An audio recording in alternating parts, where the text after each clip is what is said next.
Hello friends, welcome back to our channel DRX medi health. दोस्तों, आज की इस वीडियो में हम बात करेंगे सर्दी जुकाम के इलाज के बारे में, यानी कि कॉमन कोल्ड के ट्रीटमेंट के बारे में। तो फ्रेंड्स, वीडियो को आप पूरा लास्ट तक जरूर देखें, जिससे आपको इस कॉमन कोल्ड में यूज़ की जाने वाली सभी मेडिसिन के बारे में पूरी जानकारी मिल सके कि कौन सी मेडिसिन किस काम में यूज़ की जाती है।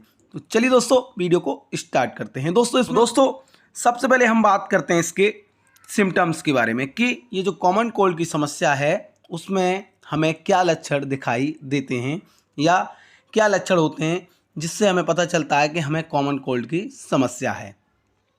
तो दोस्तों, ये आप देख सकते हैं, ये सबसे पहला जो सिम्टम्स है वो है रनी नोज़, यानी कि अगर कोई व्यक्ति है जिसको सर्दी जुकाम की समस्या हो जाती है, उसकी नाक से बहुत ज़्यादा पानी चलता है, उसको बहुत ज़्यादा रनिंग नोज़ की समस्या हो जाती है। ये आप देख सकते हैं, ये डायग्राम मैंने दिया है आपको। देन इसके अलावा दोस्तों, सोर थ्रोट्स, यानी कि गले में खराश होना। ये गले में खराश होने की भी समस्या बहुत ज़्यादा होती है, बहुत ज़्यादा इचिंग सी होती है गले में और पानी तक निकलने में दिक्कत होने लगती है, तो ये गले में खराश भी हो जाती है। देन इसके अलावा दोस्तों, कंजक्शन एक तरह का स्टिफनेस होती है जो कि आपके चेस्ट में, आपके सीने में जकड़न सी रहती है, तो उसको हम कंजक्शन या स्टिफनेस कहते हैं, तो वो हो जाती है। क्योंकि क्या होता है कि लंग्स में अगर आपके जो कफ़ी है, बलगम है, वो इकट्ठा हो जाता है, म्यूकस जिसे हम कहते हैं, तो ये समस्या हो जाती है। और ये समस्या जो कंजक्शन की है वो जब ज़्यादा लंबे समय तक ये सर्दी जुकाम बना रहता है तब होती है। दैन इसके अलावा दोस्तों, हेडेक की समस्या है। ये भी सर्दी जुकाम जब होता है तो हेडेक, सर में दर्द होने लगता है, हल्का हल्का सा फीवर आने लगता है और पूरी बॉडी में बहुत ज़्यादा थकान सी रहती है। उसके अलावा स्नीजिंग, ये भी बहुत कॉमन सिम्टम्स हैं सर्दी जुकाम के, क्योंकि जो छींकें हैं वो बहुत ज़्यादा आती हैं अगर किसी को कॉमन कोल्ड की समस्या हो जाती है। छींकें और रनिंग नोज़, ये दोनों बहुत ही कॉमन सिम्टम्स हैं जो कि अमूमन दिखाई दे जाते हैं, तो आप समझ सकते हैं कि आपको कॉमन कोल्ड की समस्या है। और फ्रेंड्स, अब हम बात करते हैं कॉमन कोल्ड के कॉजेज़ के बारे में कि ये किन कारणों से अमूमन देखने को मिलता है। तो फ्रेंड्स, ये आप देख सकते हैं, infection of ITI and UITI। ITI यानी कि रेस्पिरेटरी ट्रैक्ट इन्फेक्शन, जो आपका रेस्पिरेटरी है, जिससे आप श्वास नली जिसे हम कहते हैं, जिससे हम सांस लेते हैं, वहाँ अगर कोई इन्फेक्शन हो गया है उसकी वजह से हो जाता है। या UITI होता है अपर रेस्पिरेटरी, ये भी ऊपरी हिस्सा होता है, ये एक ही बात है। देन इसके अलावा दोस्तों, वायरस है, कोई बैक्टीरिया है या पैरासाइट से इन्फेक्शन हो गया है तो उसकी वजह से भी हो जाता है।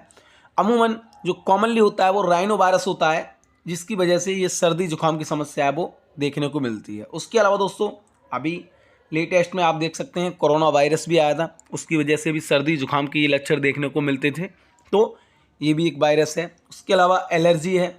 एलर्जी क्या होता है कि डस्ट से भी हो जाती है, किसी को फूड से भी हो जाती है, तो ये एलर्जी है, उसके कारण भी कॉमन कोल्ड की समस्या मिलती है। एक्सपोजर टू कोल्ड, यानी कि बहुत ज़्यादा सर्दी हो रही है, मौसम बहुत ज़्यादा सर्द हो गया है, तो वहाँ भी ये कॉमन कोल्ड की समस्या देखने को मिल जाती है। और ये समस्या उन्हीं को देखने को मिलती है जिसकी इम्यूनिटी सिस्टम वीक है, तो ये आप देख सकते हैं। उसके अलावा सीजन जो चेंज होता है, यानी कि सर्दियों से जब गर्मियाँ आती हैं या गर्मियों से सर्दियाँ आती हैं, तब भी ये समस्या देखने को मिल जाती है। तो ये इसके मुख्य कॉजेज़ हैं, कारण हैं जिससे ये कॉमन कोल्ड की समस्या देखने को मिलती है। दोस्तों, अब हम बात करते हैं अपने इस वीडियो के मेन टॉपिक पर कि कॉमन कोल्ड का ट्रीटमेंट क्या होता है, उसमें कौन सी मेडिसिन्स ली जाती हैं। तो फ्रेंड्स, ये पूरा आप ध्यान से देखें, इसको बिना स्किप करें।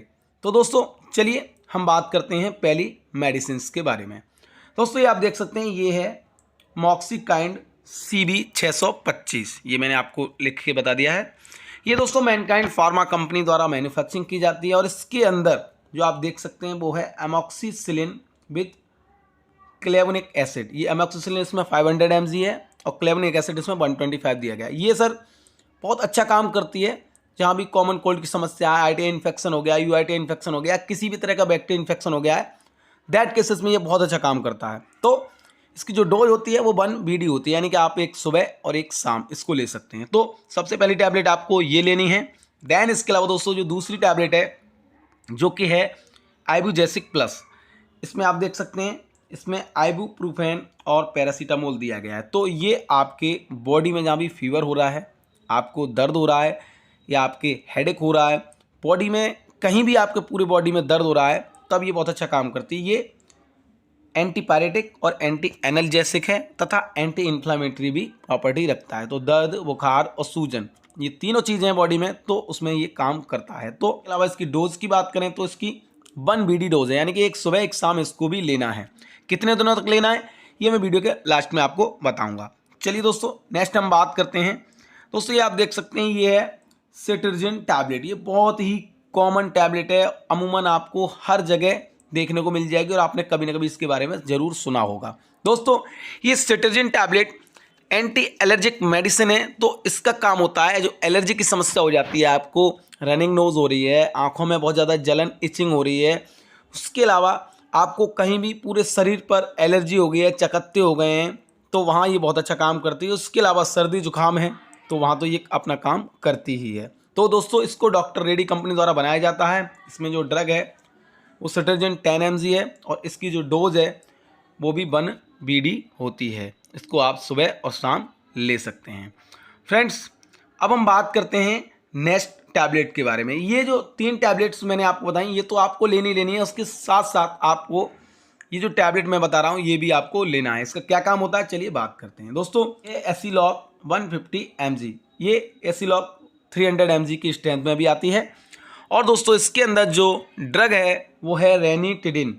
ये एक गैस्ट्राइटिस की प्रॉब्लम को दूर करने वाली टैबलेट है, यानी कि इसको इसलिए लिया जाता है कि अगर आप ये मॉक्सीकाइंड सी भी ले रहे हैं, एक एंटीबायोटिक ले रहे हैं, पेन किलर ले रहे हैं, एंटी एलर्जिक ले रहे हैं, तो साथ में ये एसिलॉक इसलिए दिया जाता है कि आपको गैस्ट्राइटिस की प्रॉब्लम ना हो, आपके पेट में जो एसिड है वो उसका सेक्रेशन ना हो और आपको कोई इससे दिक्कत ना हो, इसलिए ये साथ में को प्रिस्क्राइब की जाती है। तो ये आप देख सकते हैं ये कैडिला फार्मा द्वारा दी जाती है। एसिलॉक इसका ब्रांड नेम है और जिसकी डोज जो है इसकी भी 1 BD डोज है, यानी कि एक सुबह एक शाम इसको भी लिया जाता है। अब हम बात करते हैं इस लास्ट टैबलेट के बारे में। दोस्तों ये जो टैबलेट है ये आप देख सकते हैं, ये है बेटनीसॉल और इसको बनाया गया है GSK फार्मा द्वारा और इसकी भी डोज दोस्तों 1 BD है, यानी कि एक सुबह एक शाम लिया जा सकता है। लेकिन इसको लेने से पहले आप अपने डॉक्टर से एक बार कंसल्ट जरूर करें, क्योंकि दोस्तों ये एक स्टेरॉयड मेडिसिन है, तो इसका इस्तेमाल हमेशा डॉक्टर के परामर्श पर ही लेना चाहिए। क्योंकि इसमें क्या होता है कि ये जो स्टेरॉयड मेडिसिन है तो इसके अगर आप अननेसेसरी इसको लेते हैं तो इसके घातक परिणाम भी देखने को मिलते हैं। तो हमेशा इसको इस्तेमाल करने से पहले अपने डॉक्टर से एक बार जरूर परामर्श लें। ये तभी दी जाती है जब ये तीनों मेडिसिन, 4 मेडिसिन जो मैंने बताई हैं, इससे आपको खास रिजल्ट नहीं मिल रहे हैं और जो बीमारी है आपकी कॉमन कोल्ड की समस्या बहुत ज़्यादा सीवियर हो गई है, तब ऐसी कंडीशन में अगर आप बेटनीसॉल लगाएंगे या डेकेडॉन लगाएंगे तो आपकी जो कॉमन कोल्ड की समस्या है वो ख़त्म हो जाएगी। तो इसलिए इसको दिया जाता है। आई होप आपको मेरे द्वारा दी गई जानकारी अच्छी लगी होगी, इन्फॉर्मेटिव लगी होगी। तो अगर आपको ये जानकारी अच्छी लगी तो वीडियो को लाइक करके चैनल को सब्सक्राइब जरूर करें। और दोस्तों मैं एक बात बताना भूल गया, ये जो मेडिसिन है आपको वो पूरे 3 से 5 दिन लेनी है। 3 दिन में ये सही हो जाता है, अगर नहीं होता है तो आप इसको 5 दिन तक भी कंटिन्यूअस कर सकते हैं, इतने में ये ठीक हो जाती है।